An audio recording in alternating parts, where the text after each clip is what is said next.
Man, what is going on, guys? We are back today, and I know you saw that beautiful thumbnail. That's exactly why you clicked. I mean, honestly, that's why I'm even making this vid today, because I needed an excuse to use that beautiful picture as the thumbnail and who we are today with a little discussion video. I know you guys recognize the background music. It's already a hit. But yeah, this video, I'm not even sure what I'm going to title it, but you can tell from the thumbnail that it's going to be talking about mainly Gen 7 OU, competitive Pokemon. I'm kind of going to talk a little bit about Gen 8, but for the most part, I'm going to recap Gen 7, what I thought they did good in this gen, what I thought they did bad in this gen, but I want it to be different than my OU tier list and my Gen 8 competitive video, so I'll probably compare this generation to Gen 6, and basically just point out the unique characteristics of Gen 7 and just looking over it as a whole. So yeah, after that, I'm going to basically talk about what the future might bring and, you know, maybe the fate of Smogon Ou. So let's just hop right into it. I got a lot of stuff planned, so let's talk about Gen 7 first off.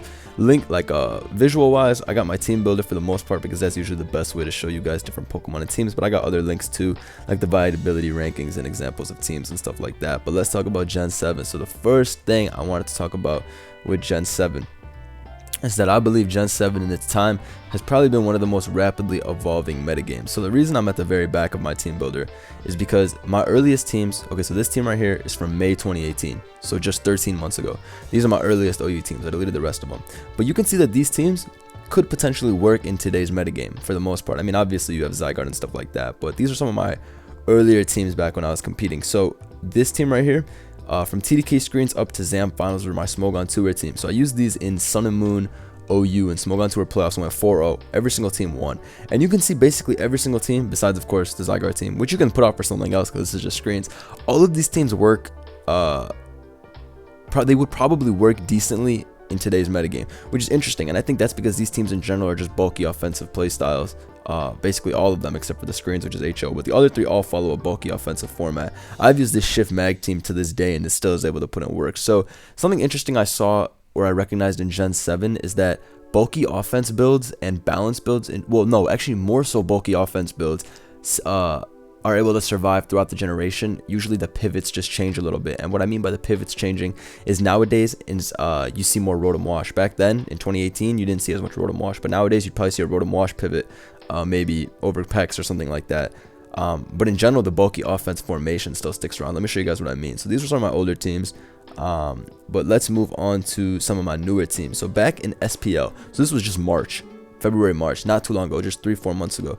But you can see all my teams that SM I used here, from Money Team, which was my week 4 team, up to Gara Rain, which was the finals team. So this were all the teams. You can see every single one of these teams is offense. Literally every single team is offense. And that kind of segues into my next point. I really liked that Gen 7 allowed for some offensive originality, which is something I think Gen 6 really lacked in. Gen 6 was a cool meta and everything, or SOU, but I think it really lacked in the different offensive archetypes. If we go to Gen 6 right now and we look at some of the teams, so Gen 6 I don't have too many teams, but this was the most offensive team I ever ran. This Helmet Garchomp team, which is really just bulky offense with Clefable, Calm Mind in the back, Rotom Pivot. In general, you don't really see HO too much. A lot of these teams are bulkier. My closest example of hyper offense, I don't even really have a hyper offense team, but I even have a link to basically show the only real example of hyper offense that worked in Gen 6 or even saw usage, and it was this bird spam HO. And this team, in my opinion, sucks. It sucked back in Gen 6. As you can see, it's RMTs from 2016, back when ORAS was the main gen, but this team sucks. This was like the only HO that was ever used in Gen 6, and now in Gen 7 we have so much more room for hyper offense. Just in the Diggersby video from earlier, as you can see, I have this Diggersby HO team, crazy techs on this team, Normalium, Z Superior, all this like fun hyper offensive stuff, but it worked pretty nicely in the video. As you can see, it picked up wins. Even at SPL I was able to make use of a Glalie, because Glalie was able to offer some support, and in general hyper offensive structures can work. You can use a lot of creative mons like Sharpedo, Komodo, stuff like that, and that's what I did. You just have to have the strong framework. So that also goes into my next point. What do I think about the GOAT mons in Gen 7? The absolute GOATs. So when I talk about the GOATs, I'm talking Gren, Lando, Magearna, Kartana. You can see from my teams here that they're splattered throughout my teams. I got a Lando, I got a Gear, Lando, Gear, Greninja, like you can see, I used them a lot, you know. Kartana in my tournament games because they're impressive Pokemon. Of course, they're great glue Pokemon. So yes, they're at the top of the metagame. There's not even a question. Some of the best Pokemon ever, most consistent, etc., etc. But something I saw in the Landers video when people were saying was they're broken or not. I don't know if I still think Landers is broken. I don't really think it's broken, but I do think it's while it's on so many teams, which would be like, oh wow, there's no originality, I believe that Landers, T, and Magearna and some of these Pokemon almost do allow for having originality on your team, because those Pokemon, Landers, Magearna, etc., are able to compress so many roles that you're able to just use more creative Pokemon, because they don't have to be taking on so many different positions. See, Landers and Magearna are able to do all these roles, which, you know, you could see as broken if you think that's too centralizing. But what I'm trying to say is they're able to take care of so much for a team that allows you to run more interesting stuff like Glalie, Sharpedo, etc. And I think that was something that was really excellent about Gen 7. It took a while for that to develop, I believe. Well, in my opinion, I believe it took a while for these random picks to, like, for people to realize you could run like anything and win in Gen 7. But yeah, I believe it took a while for that to develop in the metagame, but I do believe that's a characteristic now that I'm very happy about, and I think Gen 7 is awesome for that. But Z moves, that's a big part of it. That's a big part of why a lot of whack shit like Komo-O and stuff like that, which wouldn't work normally, works. And even a lot of OU Pokemon in general can be seen as broken with Z moves. I'm not going to get too into discussion, but some Pokemon in my mind that just go insane with Z moves are Heatran, Kartana, Magearna, Lele, stuff like that. They all go crazy with Z-Move. So I'm thinking, damn, are Z-Moves broken or not? And I think that they are overall maybe a little unhealthy for the metagame. Like I said, I'm only going to slightly touch on this. I don't really feel like going into a big rant on this or anything. I don't know, like, they might be a little unhealthy. I think they're unhealthy on the strongest Pokemon. I think it's cool how they can make a mediocre Pokemon decent in OU. I love that effect, but I think on some Pokemon like Kartana, Magearna, they can just be a little too much. And I mean, they're not coming back in Gen 8, so that's cool. But yeah, I mean, they're cool in Gen 7. They might have been a little too powerful, but I am happy that they are just confined to this Gen 7, which I think is a cool effect. So overall, Z-Moves, I'll give them a pass because it's just this generation. But that is something that I think they are planning to improve on for Gen 8. But I'll maybe talk about Dynamax and all that shit later on in the video. But yeah, and speaking of the big Z-Move users, another thing I was thinking about, Kartana, Magearna, Heatran, like we were talking about those Pokemon. Look at this team, for example, with 3 Steel types. Steel type in general is back on the map as an offensive type. Back in Gen 6, you really only saw like Scizor and Metagross. Metagross is definitely a big one, but Steel types in general are more varied, and they're even better in Gen 7. It's cool how Steel types in general have become stronger throughout the generations. But yeah, Metagross even got banned from Gen 7, so they had to get rid of that thing. But Kartana and Magearna and Heatran all still lie at the top of the offensive threats. Definitely 3 of the top 5 Pokemon in the tier. So I thought that was quite interesting that Steel types continue to get better and better. I mean, defensively, they're already amazing. And all 3 of those Pokemon I named are great in some defensive capability. Even Kartana with its great physical defense and typing. But yeah, it's interesting how steel typing offensively is so good too. Can even talk about Excadrill and Celesteela and how good their steel stab is, but that's probably just because of Fairy. But I was talking about earlier how Sun Moon had such a large range of offense capabilities and stuff like that, and something that can be said about SM as a whole is that it has a very large range of playstyles, unlike Gen 6. And I hope that Gen 8 also has a large range of playstyles as well. What I mean by that is just going through some of the possible, like you can just go through some of my teams, and you guys have even seen this on my lives how I've made crazy stuff work, like Komala. But that isn't representative of a, what's it called, like a lot of playstyles. That just means I'm able to use fun mods. But let me show you guys what I mean by the different types of playstyles you can run. So Hyper Offense, for example, is the first one. So Hyper Offense, we could say this Diggersby team is Hyper Offense. I don't have like dedicated like Aerodactyl, Suicide Lead, HO loaded up on this, but actually I probably do. But like, I'm just trying to see if I have an example of Hyper Offense, because I don't really use Hyper Offense as a style with like a dedicated Suicide Lead. I use Offense, but I rarely use Suicide Lead. Either way, you guys know what I'm talking about. Screens, for example, can be seen as Hyper Offense, so I guess that's a good example. Dual Screens can be seen as Hyper Offense, but yeah, Hyper Offense in general, that's been there throughout the generations. That's one of the ones. But then there's also Stall, there's Semi-Stall, there's a bulky offensive builds, balance type builds, sand offense, rain offense, trick room. Then you can combine terrains, Tapu Lele plus Alakazam. I've been seeing with that somewhere around here, but yeah, like right here as you can see. But yeah, then there's Regenerator Balance Course. What I'm trying to say is Gen 7 had a lot more room for ranges of playstyles, and I think that's a big reason why people are quick to complain about matchup, quick to be like, oh man, Z moves are so broken. And I get it, because there's such a wide range of different teams you can run into. It's hard for you to make a team of 6 Pokemon that's able to catch everything in the OU metagame, of course, especially when there's all these surprise picks as well. You cover it with you combine it with the surprise Z-move variability, stuff like that, and it can just be a lot to process, a lot to have to handle. And that was a big problem people had with Gen 7, and why people didn't like Gen 7, because they were like, damn, there's just too much, shit is too powerful, shit is too bulky, there's too much to think about. And I can understand that, but all in all, I didn't have a problem with Gen 7. I like Gen 7. Leaving this generation, I like it. There was a time where I really didn't like it, and I thought it was the worst gen. I still believe that throughout Gen 7's entire lifespan as the current gen, it was probably the worst current gen. I think Gen 6 was more fun throughout its whole life cycle. I think Gen 5 was fun throughout its own life cycle. I like Gen 7 a lot right now, for sure. I mean, I think the boring Pokemon are boring, but every metagame has boring Pokemon. Gen 6 has Clefable and Thunderwave and bullshit like that. Gen 5 has all of its annoying, you know, like Sandstall, like Skarmory, Reuniclus teams, etc., etc. Like, every metagame has its boring stuff, so I'm not going to be like, oh my god, Gen 7's is so bad. But I do think Game Freak fucked up with the creation of Toxapex. Now, I don't think Pex is broken, but I hate that Toxapex alone is able to invalidate so many older Pokemon. Regenerator in general is a problem to me. I hate that shit. I think it should be nerfed from 33% because it's too easy to stack Regenerator, but I've already made too many statements about Regenerator. I might make a video one day, maybe like a small 10-minute one. But yeah, you guys know I believe Regenerator is OP. I think they should break it down. And then, what else did I want to talk about? Yeah, I talked about how Steel was a great offensive typing in Gen 7. That was a pretty cool characteristic, as well as how Magnezone is insane in Gen 7. It's crazy how Magnezone is good in every single gen, and it just gets better and better. It's amazing in Gen 7.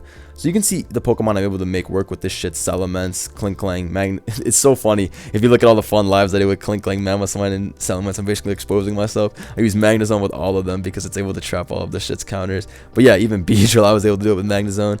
AV Zone plus Cart because I was able to trap annoying stuff like Ferrothorn and Kartana.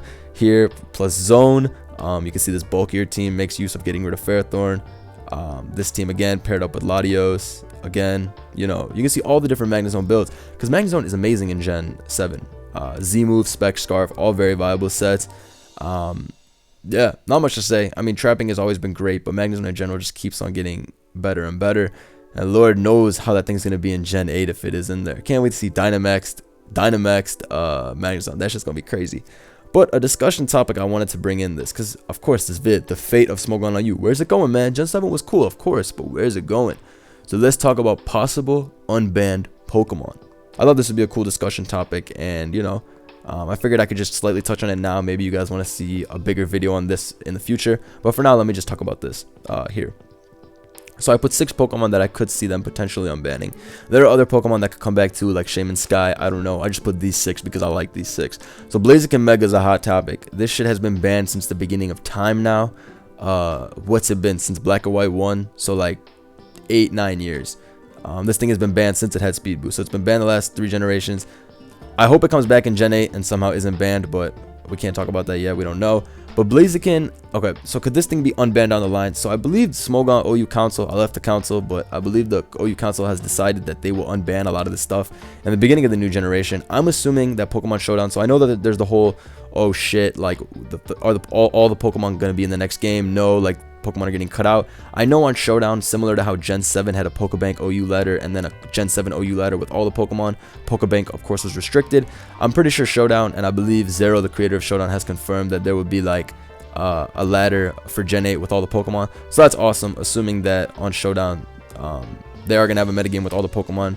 I can have this like kind of Uber's theoretical breakdown. So let's say they bring back down Blaziken. So I'm of the opinion that if Blaziken comes back, that shit is broken. X through this Pokemon. That shit is broken if it comes back, in my opinion. Bro, I saw the stats. 160 attack. What are you guys thinking? Like, this shit. Okay. So we got to think about the coverage. So you got Swords Dance, Flare Blitz, of course, High Jump Kick, of course. So you already got the 2 most broken moves. Ability to kill everything. So let's think about possible counters to Blaziken. You got Feeny. Wait, that's a move. You got Feeny and Pex. Those are like the 2 big ones to me that immediately come to mind. Feeny and Pex.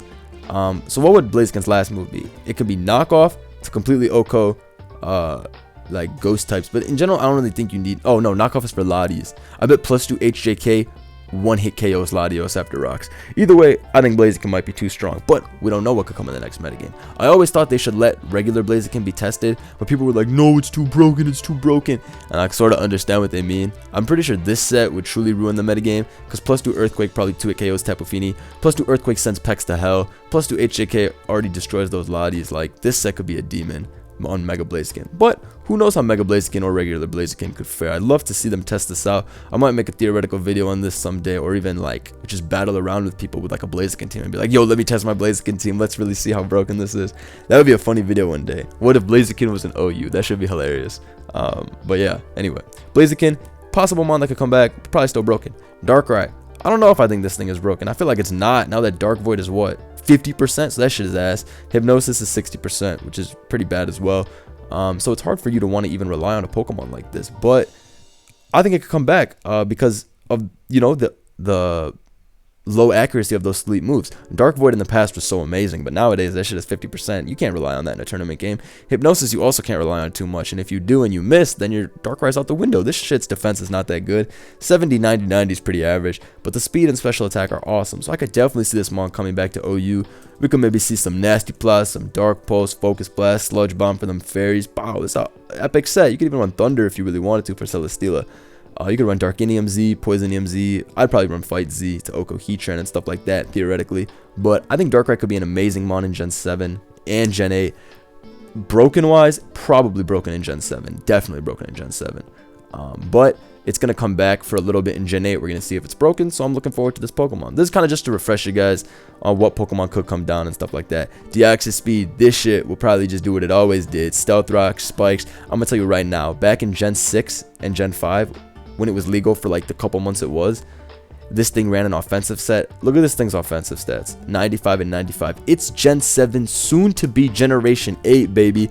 This shit does not fly anymore. 95 attack and 95 special attack are fucking trash. I couldn't even think of the right word there. I was so disgusted by these stats. This belongs in NU and RU these days. They got stronger Pokemon in NU, bro. So I believe we will not see the offensive Deoxys Speed anymore. You will only see the Stealth Rock Spikes. This Demon was banned. I don't even think it's that broken in Gen 7 personally. I think there's too much defog and stuff for this thing to be broken. But whatever, they want to keep it banned, they can. I still think they should bring back Deoxys Speed and test it in Gen 7. But the generation is coming to an end, so maybe they won't.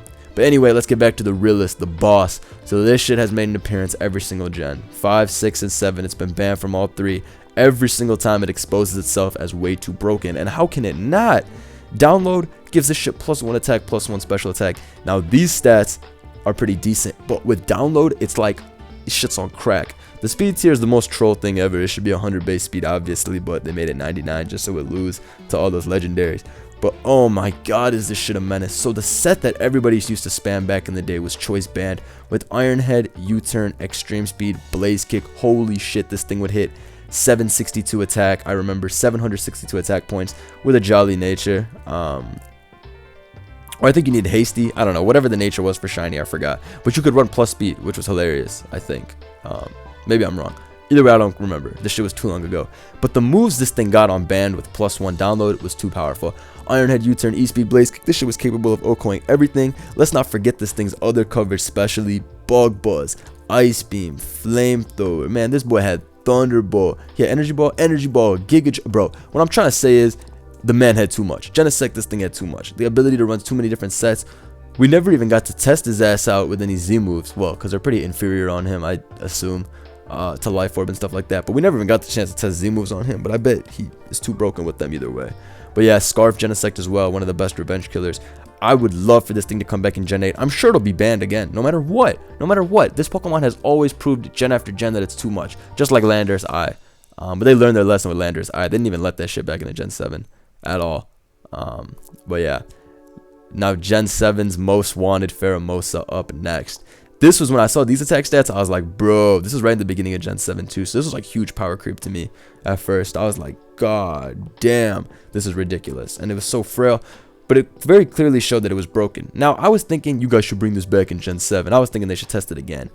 But then they gave it Drill Run in Ultra Sun and Ultra Moon so it could get past Pex. And I was like, no, no, sir. Keep it banned. Pheromosa, yeah. I loved it because of its ability to run Rapid Spin, Quiver Dance, and run Z moves. Great move pool as well. Not too much to really talk about this Pokemon. It could come back by virtue of being too frail and not being able to kill new defensive Pokemon. That's probably what would end up killing it. But we'll see what happens with this Pokemon in the metagame. And then Metagross, banned for its amazing bulk and the ability to basically smash all Tapus, all Fairies, all that bullshit. yeah, we just gotta see where the metagame goes. This thing is always gonna be super powerful. It's never the most powerful Pokemon or the bulkiest Pokemon, but the combination is just too much. So that's basically all I want to talk about now for Uber Talk. Let's move on to the next discussion topic I have for this video. So this is basically all the unbanning stuff. But yeah, I guess back to describing stuff from Gen 7 and how it kind of differed from Gen 6 just a little bit. I think Gen 7 was easier as a whole to be good at than Gen 6. That may sound kind of confusing, but I'll tell you why I think that. Okay, so for one, Gen 7, okay, I feel like in Gen 7 you can play a lot sloppier, maybe a lot dumber. I feel like Gen 6 took a lot more patience. And okay, so in Gen 6, a lot of the teams were forced to be bulkier. Not forced to be bulkier, but the teams that got the best matchup were bulkier. So last year when I was playing Oras, I was beating everybody. I was like winning all my tournament games. And I can show you some of the teams I was using back then. A lot of balance. I use this team, Protect Tran plus SD Gliscor. Very bulky team, as you can see. In general, I just used a lot of bulkier teams in Gen 6. Gliscor Spikes, I used this to win in tournament many times. This team I got from my buddy ABR with Manectric. Very fat team, barring the Manectric. I used this Stall team at one point. This Gastro team is bulkier as well. You can see like a lot of the teams are bulkier. There's not a lot of hyper offense in Gen 7. Like I mean in Gen 6. Like I was saying in Gen 6, we really only saw this bird spam shit. But yeah, so I'm saying you have to play a little bit more patient in Gen 6 if you're running these these balanced teams as opposed to an offensive team. In Gen 7, you can run a team like this, Diggers V offense, and just blow holes through the opponent's team. You got the Nature Power 2 with the Normalium Z, because Z moves always work as a nice bait in Gen 7. So I think in Gen 7, it's a lot easier to win. You can tech the random Z move. You can have the amazing Pokemon. In Gen 6, they had amazing Pokemon. In Gen 5, they had an amazing Pokemon at the top of the metagame. Gen 6, for example, we can use Metagross. But I don't think any of those Pokemon had as good Pokemon as Gen 7 does. Like, I think the best Pokemon in Gen 7 are way better than the best Pokemon in Gen 6 and Gen 5. By that, I mean Lando, Magearna, Greninja, Heatran, all of them. Them at the top, they are very good in Gen 7. Better than the best Pokemon are in the older generation. So I hope that makes sense. That's my own personal belief, having played all these gens so much. But Gen 7, another thing, I think it has instant gratification with a lot of like things in terms of Z moves, extremely high powered mons like Kartana, Tapu Lele, Mawile. All this stuff is so high powered and strong. Ash Greninja. So I think there's instant gratification and just you can put these mons on there. A lot of these mons get rewarded for getting a kill, which I think is one of the weirdest things in Gen 7.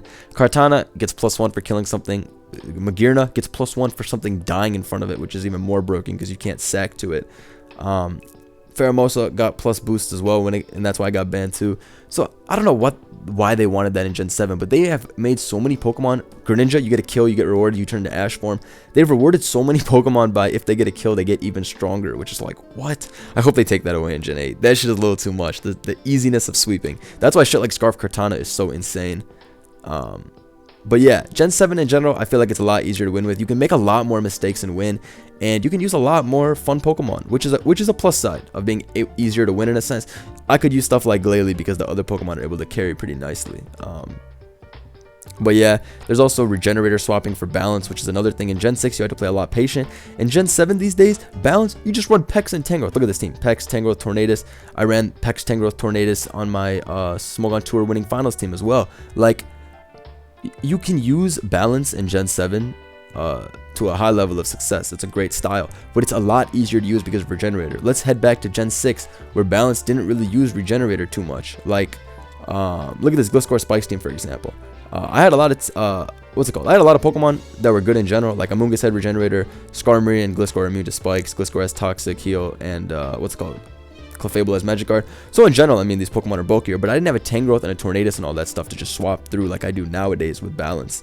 Look at this Manectric ABR team, for example. This is a balanced team, but it doesn't have 3 regen mons. None of these mons have regenerators, so they can get worn down, they can get chipped, you can get outplayed. I feel like in Gen 7 in some matchups, you can just do whatever you can, but the regen could just sit in your face and you could fail to break it. That could be the sign of a bad team, but sometimes it's just so hard. Now, imagine you're playing a regenerator core and your thing to break it is like Megaladios, but then you get trapped by a Weavile they have on their team. So in general, sometimes those regenerator defensive cores can be a little too overwhelming for teams, and I feel like that has and kind of will kill creativity to some degree.